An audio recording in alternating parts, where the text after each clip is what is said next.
साच बतिया कहत बानी तो है से माने जरा जा जी पियल छोड़ अब से साच साच बतिया कहत बानी तो है से माने जरा जा जी पियल छोड़ अब से खाए कि कहब जवन तवन मंगाई तोहरा के राजा जी छोहारा खियाई खाए कि कहब जवन तवन मंगाई तोहरा के राजा जी छोहारा खियाई जवन फल कहब जवन फल कहब मंगा दे तो है के माने जरा जा जी पियल छोड़ अब से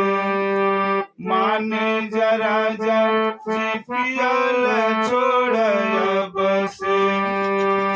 लोटा थारी बेच दिहला बेचला गहना सोनो पर के साया सारी चूड़िया कंगनवा लोटा थारी बेच दिहला बेचला गहनवा सोनो पर के साया सारी चूड़िया कंगनवा सब धनवा बेच देबा सब धनवा बेच देबा खइब कतब से माने जरा जा जी पियल छोड़ अब से माने जरा जा जी पियल छोड़ अब से भगिए से मिलल बाई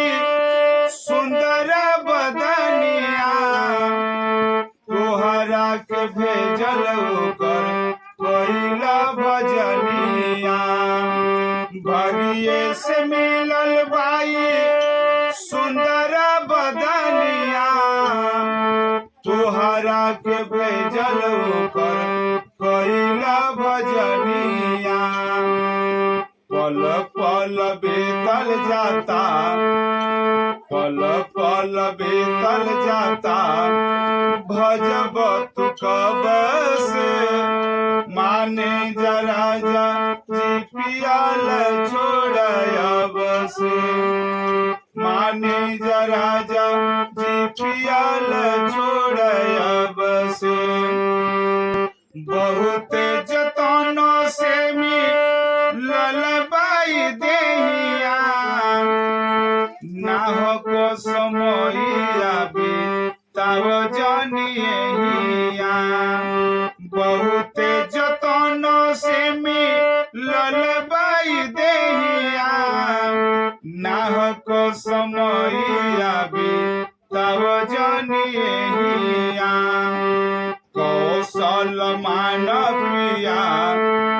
कौशल मान प्रिया डर कर रब से माने जरा जा जी पियल छोड़ अब से माने जरा जा जी पियल छोड़ अब से माने जरा जा जी पियल छोड़ अब से। नमस्कार, हमारे गीत आप सबके अच्छा लागल हुई तो अधिक से अधिक लाइक सब्सक्राइब शेयर करब कमेंट में भी जरूर बताएं कि कैसा लागल हो ताकि ये तरह के गीत कविता के माध्यम से हम आप सबके सेवा करत रही। नमस्कार।